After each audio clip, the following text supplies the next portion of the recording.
Sairam.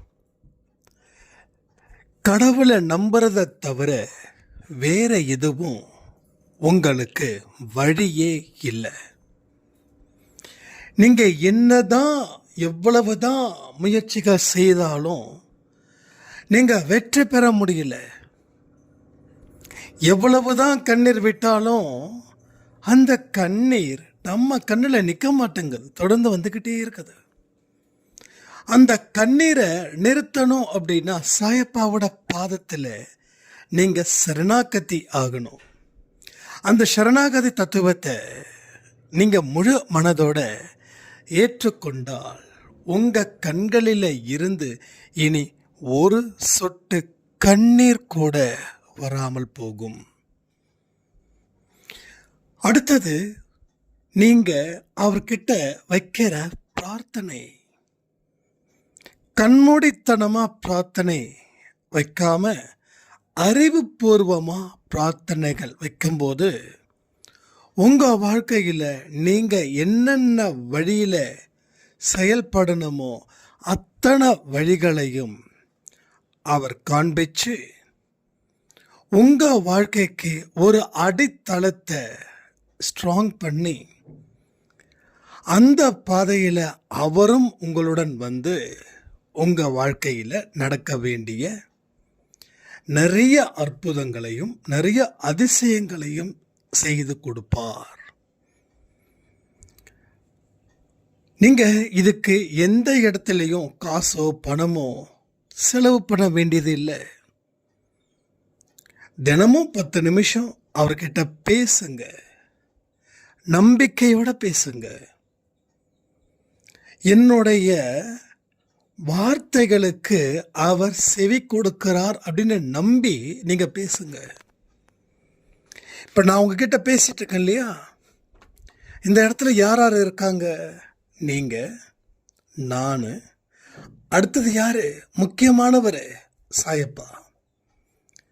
So எல்லா இடத்துலையும் அவர் நம்மளை கவனித்து கொண்டு இருக்கிறார். அவர் கவனிக்கிறார்னு தெரிஞ்சாவே போதும், நமக்கு ஒரு விதமான நம்பிக்கை அதிகரிக்கும். அந்த நம்பிக்கை நம்ம வாழ்க்கையை அது பலப்படுத்தும். உங்க வாழ்க்கைக்கு திருப்திகரமான விஷயங்கள் எல்லாற்றையும் அது செய்யும். ஏனோ தானோன்ற நம்பிக்கை தயவு செய்து வேண்டாம். கடவுளை நம்புறது எனக்கு பெருசா நம்பிக்கை வரலன்னா உங்களை நீங்க நம்புங்க, அவர் அதையும் ஆசீர்வதிக்கிறார்.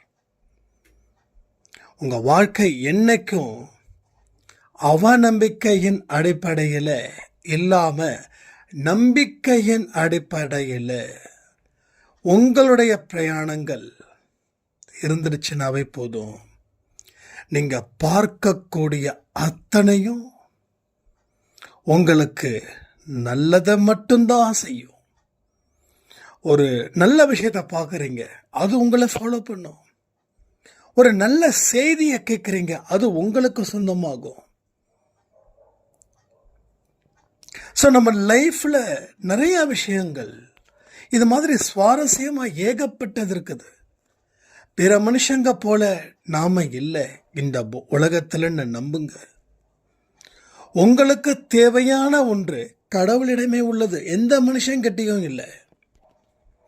பிற மனிதர்கள் தனக்கு தேவையான ஒன்றை இந்த மனுஷங்கிட்ட இருக்கு, அந்த மனுஷங்கிட்ட இருக்கு, மூன்றாவதா ஒருத்தர்கிட்ட இருக்குது அப்படின்னு நினைச்சு இப்ப வரைக்கும் வாழ்ந்துகிட்டு இருக்காங்க. இது முற்றிலும் தவறானது. நீங்க பிறர் போல இல்லாம நீங்க கொஞ்சம் மாற்றி யோசிச்சு பாருங்களேன். எனக்கு தேவையான ஒன்று அது சாயப்பாவின் கையில் இருக்கிறது, அதை நான் நிச்சயமாக இந்த வழிகள் சென்று அதை பெற்றுக்கொள்வேன். அந்த அடிப்படை கான்ஃபிடென்ட், இது ரொம்ப ஈஸி, ரொம்ப கஷ்டம் எதுவுமே இல்லை. ரொம்ப ரொம்ப ரொம்ப சிம்பிள். ரொம்ப சிம்பிளானது தான் ரொம்ப ஸ்ட்ராங்காக இருக்குன்னு சொல்லுவாங்க.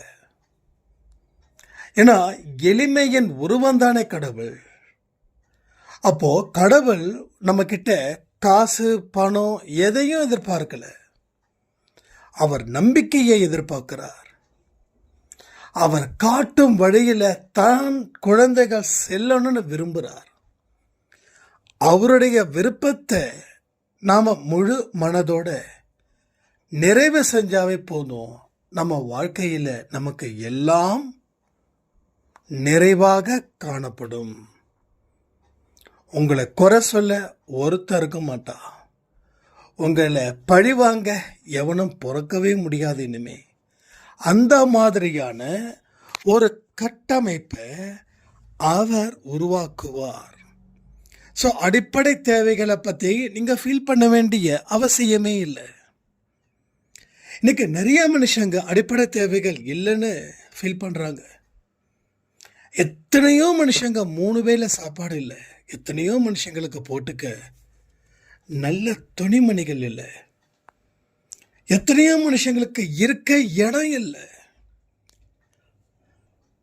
பட் அடிப்படை தேவைகளே இல்லாம எத்தனையோ மனுஷங்க வாழ்ந்துகிட்டு இருக்காங்களே. அத்தனையும் கடவுளோட நம்பிக்கையோட நீங்க செயல்படும் போது, செயல்புரியும் போது அந்த அடிப்படை தேவைகளை கடவுள் நிச்சயமாக நிறைவேற்றுவார். ஏன்னா நாம சாயப்பா கருணை நிறைந்தவர், இரக்கம் நிறைந்தவர். ஒரு மோசமான நிலைமையிலையும் கடவுளை நாம தொடர்ந்து தியானிக்கிறோம், கடவுளை தொடர்ந்து நம்புறோம். என்னோட கடவுள் என்னை காப்பாற்றுவார்னு நாம வாழ்க்கையை வாழ்ந்துட்டு இருக்கோம் பாருங்க. அந்த ஒன்று தான் அவர் இறங்கி வந்து நம்முடைய தேவைகளை பூர்த்தி செய்கிறாருன்னு நம்ம புரிஞ்சுக்க முடியும். அதனால எந்த கவலையும் இல்லாமல் உங்க வாழ்க்கையை வாழுங்க. ஒரு அற்புதமான ஒரு பொக்கிஷம் சாயப்பாவிடம் இருக்கிறது. அதை பெற்றுக்கொள்வதே என்னுடைய பணி அப்படின்னு கமெண்ட் பண்ணுங்க. உங்க வாழ்க்கையில நீங்க நினைச்சு பார்க்காத அத்தனை நல்ல விஷயங்களும் உங்களுக்கும் சரி, உங்க குடும்பத்தில் இருக்கிற ஒட்டுமொத்தவர்களுக்கும் சரி, அது பலமா உங்களுக்கு வரமா வந்து சேரும். ஸோ எந்த இடத்துலையும் நீங்கள் இனி யாராவது காப்பாற்றுவாங்களான்னு நினைக்கவே மாட்டீங்க. ஏன்னா உங்களை கடவுள் காப்பாற்றும் போது நீங்கள் பிறரை காப்பாற்றக்கூடிய நிலை உங்களுக்கு நிச்சயமாக வரும். ஸோ வாழ்ந்து தான் பார்த்துடுவோமே என்ன ஆயிடப்போகுது. அந்த நம்பிக்கையோட உங்கள் வாழ்க்கை பயணத்தை ஆரம்பிங்க. எதிர்காலம் உங்களுக்கு பிரகாசமாக இருக்குதுன்ற ஒரு விஷயத்தை சொல்லி இந்த பதிவை நான் முடிக்கிறேன். ஜெய் சாய்ராம்.